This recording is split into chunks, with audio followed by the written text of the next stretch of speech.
Before I get to the gist of today, I would first of all like to appreciate the 7 new subscribers, followers, whatever they call it on Spotify podcast that I have over the few days I've been back. And I've just posted twice.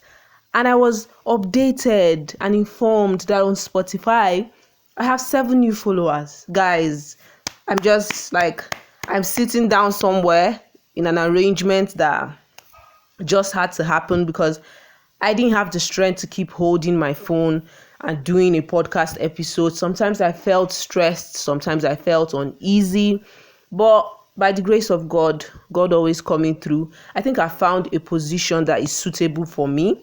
That's if I don't stay in this position for a long time, but it's comfortable and I can move my hands, I can move my body because I usually hold my phone while I talk. But remember, we're getting there. I will get a mic and probably a laptop. But until we get there, we have to just make do with what we have. But thank you so much, guys, to the 7 new subscribers. Thank you for joining the family. Thank you for appreciating what I do. Thank you for the episodes you've listened to. Thank you so much, guys. And if you're new here, hi, my name is Vivian, and this is A Thin Line with Vivian. I am your host. And if you're a returning listener, thank you so much, guys. It's good to be back. It's good to be back because a lot has been happening. A lot is happening. If you claim to not be aware, because you might not be where it's happening, your phone is going to give you the news breakdown and notification that, hey, a lot is happening outside of wherever you are or within wherever you are. But I hope we are all safe. Guys, content creation is hard. Yeah, let me start from there. Content creation is hard because, well, let me say positive affirmations only. It looks hard, but I pray to overcome it because I've been trying to get back on YouTube. I have 2 channels on YouTube. One, I have I think 600 and something followers. Then A Thin Line with Vivian YouTube channel has, I think, 13 subscribers. Yeah. The other one, I have 600 and something subscribers. Sorry, I keep exchanging them. So I'm trying to when I record an episode, I get a clip of which I just use the picture clip, the episode clip, and I attach the episode to the picture I've decided to use, and then I upload it on YouTube. And it's been hard. It's been hard getting listeners because you don't know YouTube's magic. You don't know when you're going to make it. You don't know who's listening. I think the Charlie Kirk one I posted wasn't doing so well, but for some reason the Andrew Tate in 2 days I got 44 views, and I'm grateful. But you have to also count watch time, and you have to also count subscriber counts and all these things. But I guess other people do, sometimes it happens to people who are fortunate to get monetized in 7 days and some people in 6 months. Yes, I'm targeting monetization. I'm not targeting you just have to do it as a craft. No, I'm targeting living a comfortable life, and I'm putting in the effort. I hope, I pray, because I get bored easily, guys. I don't know if you're that kind of person. I get bored easily. I get motivated to start things, and if I have an idea, I pursue it, I start it. But on a long run, I can do 5 ideas at a time, then I just ghost on all of them. And that's not nice. That's not, because I've been on this podcast for 3 years. Imagine if I was putting in the effort for 3 years, for Christ's sake. I feel disappointed in myself. You don't even know how long I've been on the YouTube platform. And that's for the channel that has 600 and something subscribers. You don't want to know, because that's an embarrassing detail to let you know. So that's what I've been battling with, trying to post, thinking if I should post in long form content of the podcast episode on YouTube, or I should just shorten it, put the parts that are really catchy and just post it on YouTube. But I pray, guys, I will keep updating you as to the miracles that happen day by day. But guys, how is everyone doing? Hope everyone is fine. I want to give a special shout out to my niece, Mirabelle. Don't make this weird by coming to the room to shout Auntie Vivian. But thank you for listening. She has been sharing this episode. So if you're within the ages of probably 15 to 18 in Nigeria, I want to believe it's Mirabelle that tipped you on this podcast. So thank you for coming. Thank you for joining, guys. Guys, I also checked my analytics. Yes, I said I was going to talk about it. And I checked that I have, it's not just Nigerians that listen to my podcast. Guys, I have people from Australia, India. I'm like, wow. The USA. I want to say thank you to everyone everywhere, whatever platform you're listening to this podcast, because it's not just available on Spotify, it's on Apple Podcasts. It's everywhere. Wherever you get your podcast episode, we are there. So thank God we are there. And thank you. Thank you once again. Guys, aside the Charlie Kirk, whatever that is going on, the guy, the killer, the old man, if you haven't heard, the first old man that they caught, that they released, then they've caught him back and now they figured out he's a pedophile. Bruh. And I also saw today on YouTube that his killer is going to get like the death sentence and whatever. But that's not the case. Like, that's happening in the United States of America. Over here in Nigeria is madness. Yes, we're experiencing madness. Not me specifically, which I pray never to experience these kinds of madness going on, but people within Nigeria here. And I said in my last episode about Andrew Tate that Andrew Tate is trying to give us the awareness that probably sane, that's SANE, sane men are scarce. Probably real men are scarce. And it's either men are either choosing to wear wigs or just be mommy's boys till they die. Because, guys, I don't know, like, in Nigeria, we have this saying that women say that men will stain your whites. And I keep telling my cousin that I feel like these days, it's not blood that runs through the veins of every man we see in this Nigeria. I want to believe it's red oil, because they come prepared, they come ready to stain whatever color you're wearing. If you're pure, impure, if you feel like whatever, they come, even the pick-me's, they come to stain them with the red oil and they leave you there. Because what is this madness I'm seeing online? Guys, I don't know if you're in Nigeria and you use like the Phoenix app or you use TikTok, because I've noticed this particular topic I want to talk about is not just on the Phoenix app. It was trending on TikTok, and I saw some clips on it on people's YouTube channel about this guy who was trying to propose to his girlfriend and he was refusing to get on his knees.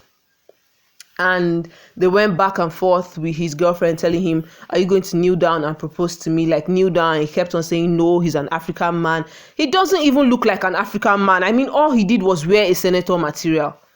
Because he looks like a 19-year-old who has money and just wants to get married so that he can abuse the female. Because I don't want to say that's what he experienced in his home.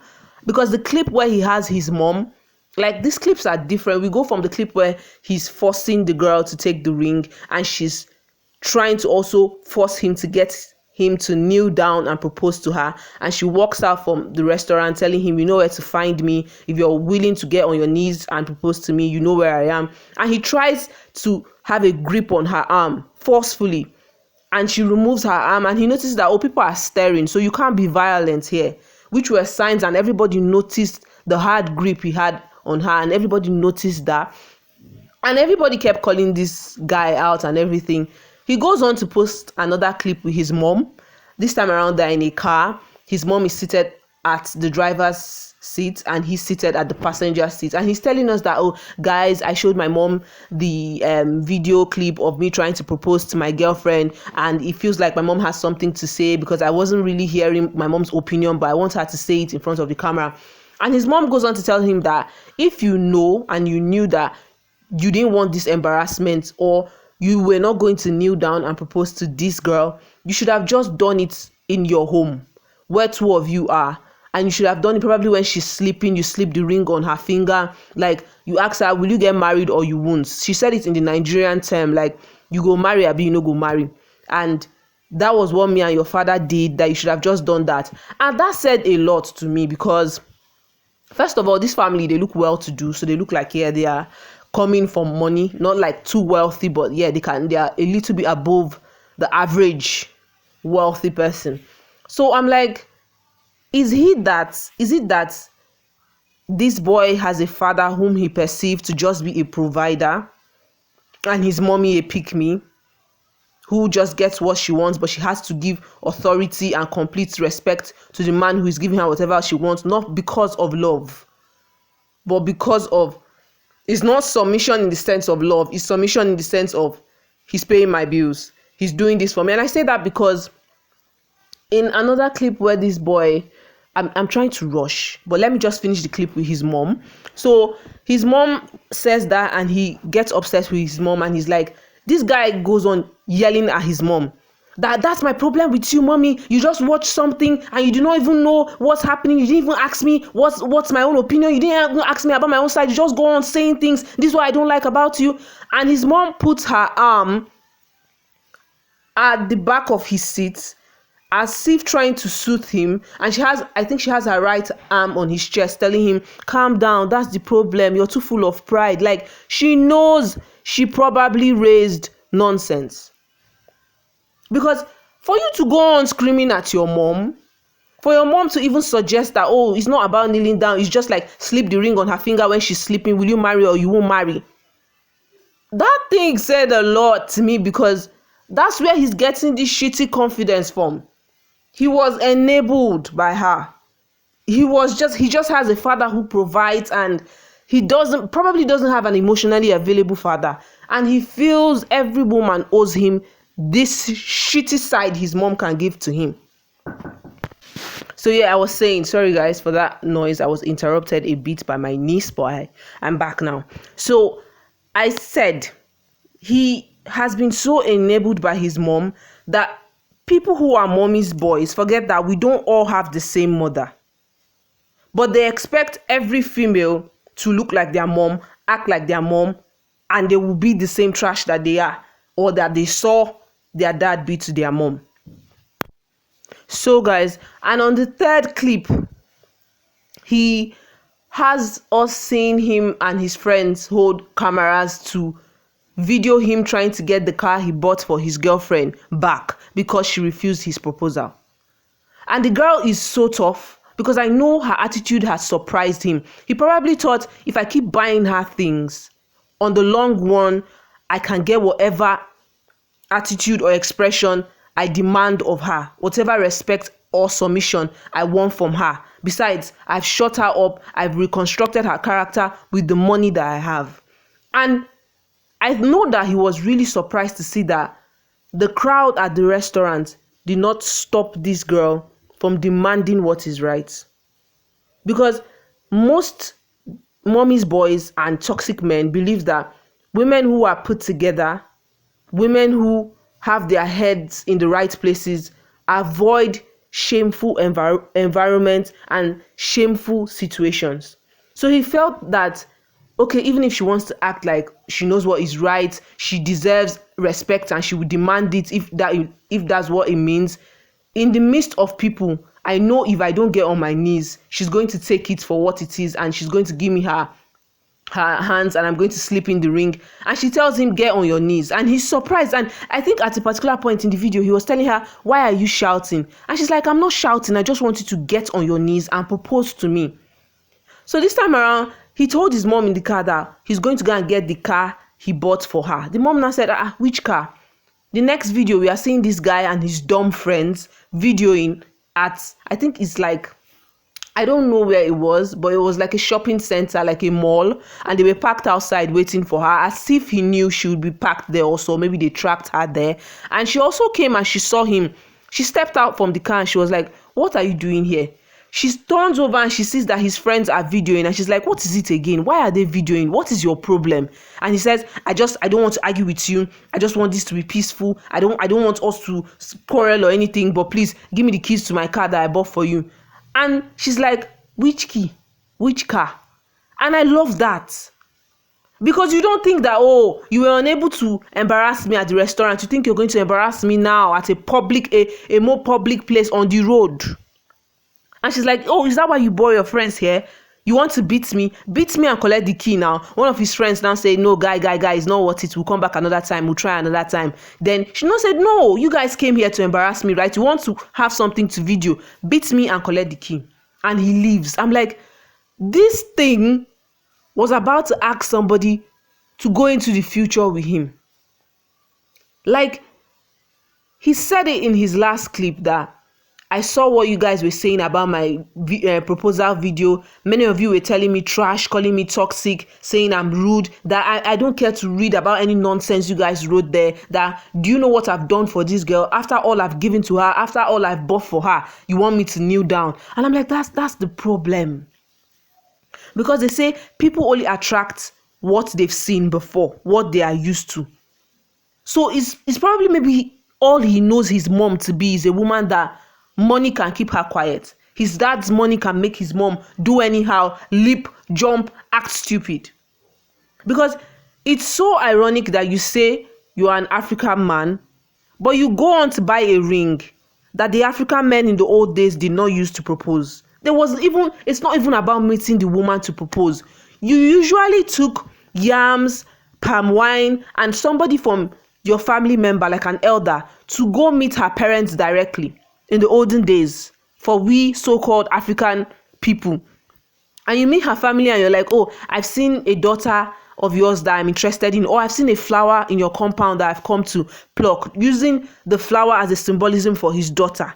You don't buy a ring. You don't go to like a public setting. No, it's usually you, your dad, or your uncle, the girl's parents, and they'll call her to confirm if she likes you, if you guys have had a relationship. If she says no, then that's it. If she says yes, fine. But you go on to go to a restaurant, you buy a ring, you turn on a white people's creation, which is a phone. You meet this babe in a restaurant and you say you don't want to get on your knees. Are you skipping a process or are you slow? Like, make it make sense. You want to be African, be African. Don't take the white man ways and be like, oh, I'm an African man. That's just dumb. And I'm so grateful because she dodged a bullet. I don't even know if it's a bullet or a firing squad. She dodged the grave. And as if that was not enough, a couple days later, I stumbled upon a proposal. This one actually got on his knees. Guys, this is the second weird thing I've seen this week. A man proposing to his brother's long-term girlfriend on his brother's behalf because the brother is in a long-distance place. So I'm like, the fact that they put long-term girlfriend, I don't know why, but that makes it look like the girl has been suffering for a long time and now she's being insulted and she's still going to have to suffer. Because when you say, according to how the news tagged it, it was like, man proposes to his brother's long-term girlfriend on his brother's behalf. So I'm like, if it's long-term, and if they are saying his brother is in a far distance place, because you can't tell me his brother is in this same Nigeria, and it's just because they are in different states that takes a couple of hours, like a day or two, that he can't come and meet her and propose to her and respect the time, the years she has spent with him. Because long term, forget it. It means these people have dated for a long time, that someone might have probably graduated from school, raised a son, gotten an extra certifications or a degree, a master's, a PhD. Because they said long term, that means she has been through shit.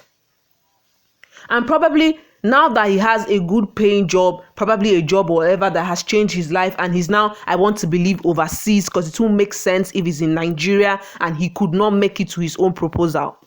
Now that he's overseas, making money, as opposed to maybe when they were dating for a long time, she was probably supporting him. Yes, I would like to go that far, because if it's a man, men would like to say, after all the years I spent with her, I was supporting her. So I would like to flip the script. She's the one in the long-term relationship now, being proposed to by her boyfriend's brother. I mean, we've gone past the era where you say, okay, it happens in Nigeria where women who are dating men who are far off abroad are being asked to wed his picture.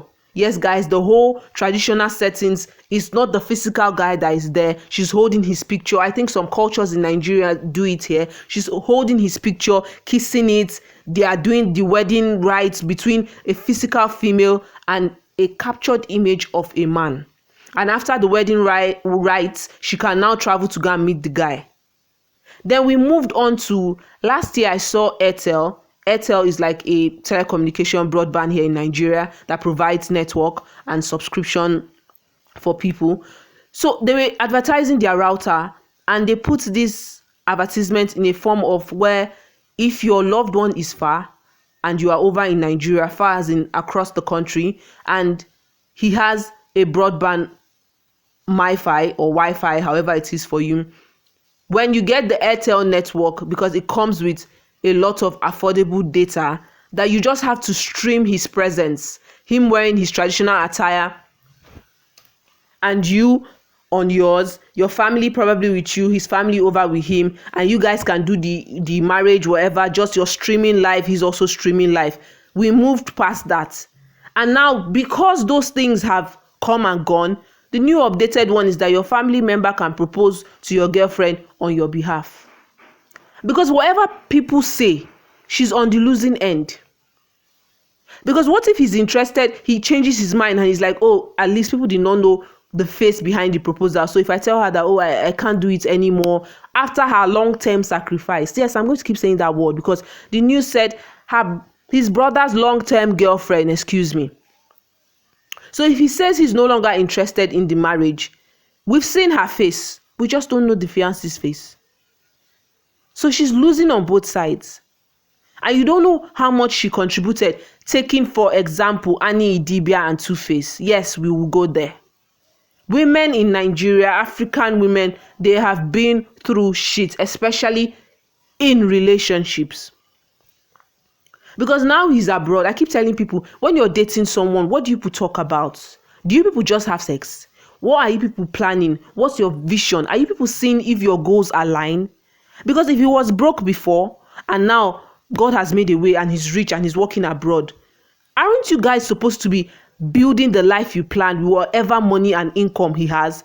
Aren't you supposed to be fixing yourself up? Because this girl looked very slim. I'm so sorry, she didn't look healthy to me. She just looked like a slim girl trying to figure out her way, and this engagement had to be done because it felt like a debted love. They were indebted to her for all her sacrifices that she has done for this so-called guy that is abroad. So I read somewhere during this whole Two-Face and Annie Dibia's collision or whatever, someone said the kind of love Two-Face and Annie Dibia had is just like the kind of love, Davido and Chioma have.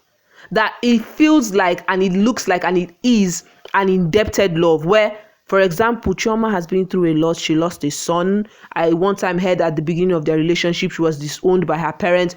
All these things she has done, all these things that were embarrassing and grieving, it just felt like the ring, she deserved it because she has been through a lot of emotional turmoil and if not damages and pain. So it's as if these guys pick you because of, oh, it won't be fair after everything you sacrifice, probably your body, after everything. It's not like it's genuine love, but it's a payment for all your sacrifice, for all your, not sacrifice in the sense of appreciation, but let me just pay you off so that even if I cheat, even if I have baby mamas, you can't say I didn't cover up the shame that I put you through because I married you and I gave you the ring. That's always Nigerian people's mentality, especially the ones that have been taught to suffer and have been taught to only see the man as worthy and not the woman as a favor from God. Oh, he gave you the ring, that means he chose you.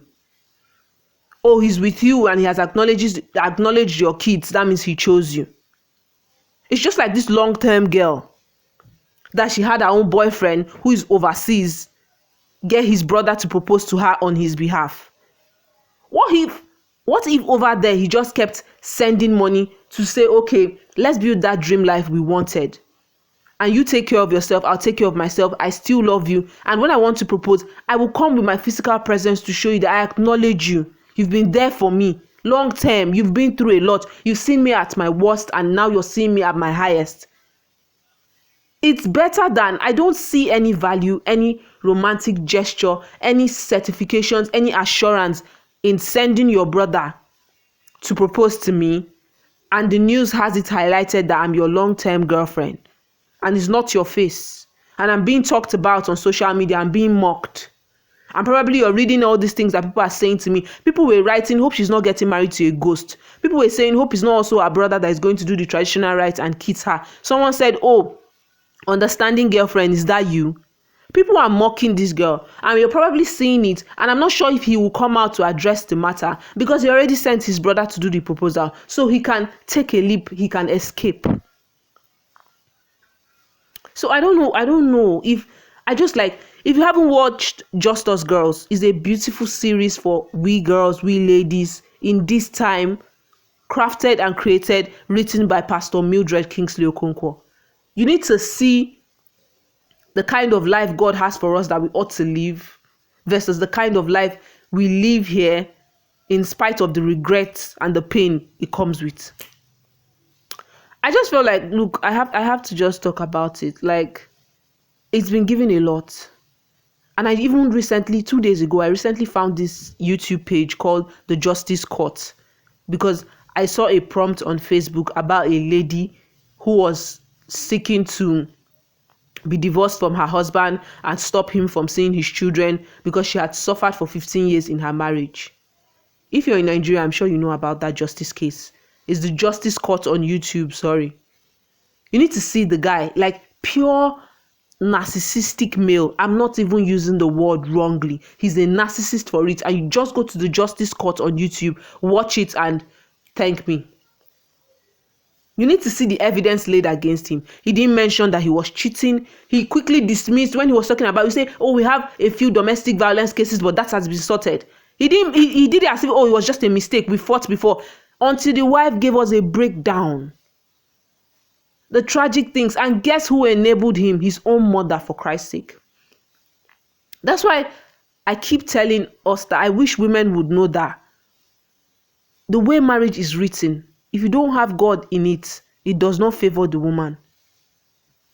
Because when you get married to a man who is abusive, God forbid, just know that his family, his mother precisely, his brothers and sisters, if they are not worse than him, will accept him for who he is, no matter what he has done to you. But on your other end, when you go reporting to your family, you're like the minus 1% if you have a good family that takes you back. Somebody might have a family. Most women have families who say, oh, we've sold you to him. The issue of this bride price nonsense that looks like slavery. They'll be like, oh, we sold you to him, so you're no more our property, you're no more our daughter, you're now in his family. You don't have anyone. And the trash who's hitting you has people accepting him for the trash that he is because he grew up there. And they make you look like you grew up with these people, so you ought to, all this bear it, a woman's honor is from bearing, all this rubbish name like perseverance, all this endurance. You don't deserve that. You don't bring true children into a place where a worthless man who doesn't know the meaning of love, nor the definition of discipline. We deserve much more, guys. Like, I've been having this on my mind. I actually did an episode about it yesterday, but I didn't like how the episode came through, so I just deleted it. I'm like, I'll start again. And I feel this is better because I've said a lot and I've acknowledged all my new subscribers. Thank you so much again. But I just want to set it out there. We can stop all this trauma that's happening, especially we females, especially mothers. Like, it's not enough for you to marry an abusive man and think that your compensation is your children. That nonsense has to stop. Thinking that, oh, you now have a male son, the love you could not get from his abusive father, you become so toxic that you start treating your son as if it's your husband. You can raise a son who doesn't know how to greet people, and whenever you are addressed about that topic, you say, oh, he's still a small child, don't take it like that. You raise a son where you give him things, and whenever someone says, isn't that too big for him? He said, no, he's following his father. He eats like his father. He likes this. Your son does something wrong. You gaslight it, or you manipulate the issue and you say it's not him, it's the person who has done it. And there is no glory in it for all you've suffered because you just raised another trash. You didn't give birth to his dad, but you brought his dad character upon him because you didn't checkmate it. And I saw a video where Pastor Mildred said her husband, Pastor Kisley, is not a very tidy man.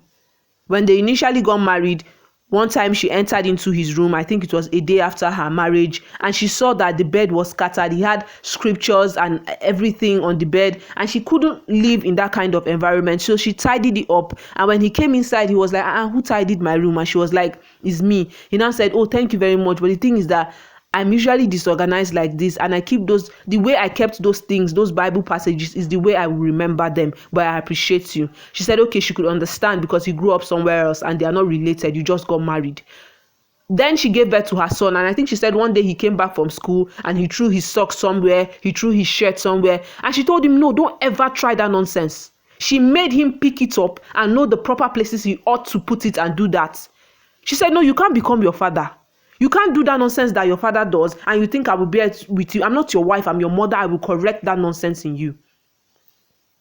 It's not okay. That someone even said on YouTube that in the case of that lady who married a narcissistic husband who was so abusive, on the Justice Court on YouTube, check it out. Someone said he blames women because you over pamper your sons and you humiliate your daughters. You naturally create shame in your daughters and create the slave trade of, oh, a man is this, your brother is this, do this for your brother, he's the king, don't shout at him. Even if you make the girl child responsible for trash. Then when it comes to the boy child, who is supposed to be a symbol of strength, you pamper him like an idiot, and you therefore raise a criminal, a murderer, a toxic person, an unworthy father. So that nonsense has to stop because it's too much and no one is gaining from it. Anyway, I'm still going to be praying for all of us. But I just had to come and bear my heart out so that I can be free. That's what this podcast is for. I will bear my heart out because I refuse to live in trauma. Because I am a baby girl and I am worth it, and I am just a girl in Christ Jesus. Thank you so much, guys, for listening. Thank you for tuning in. And if there are breaks here and there in this podcast, please understand that I'm in my room and anything can happen, and I apologize. And we will get a mic and a laptop soon. But guys, just continuously like, follow us, share this podcast.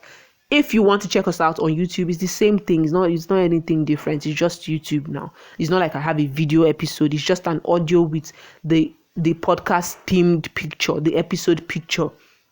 That is a Thin Line with Vivian podcast on YouTube. Thank you so much, guys. Until next time. I don't know when I'm posting this because I said I will post an episode Wednesdays and Saturdays, but I have an episode posted on Monday and on Tuesday, and today is Thursday, and I think I'm going to post it today. So I don't know about Saturday. But anything that comes up, guys, you're here with me and I'm here with you. Thank you so much, guys. I am your host, Vivian. And once again, it's a Thin Line with Vivian, and I'll see you next time. Bye.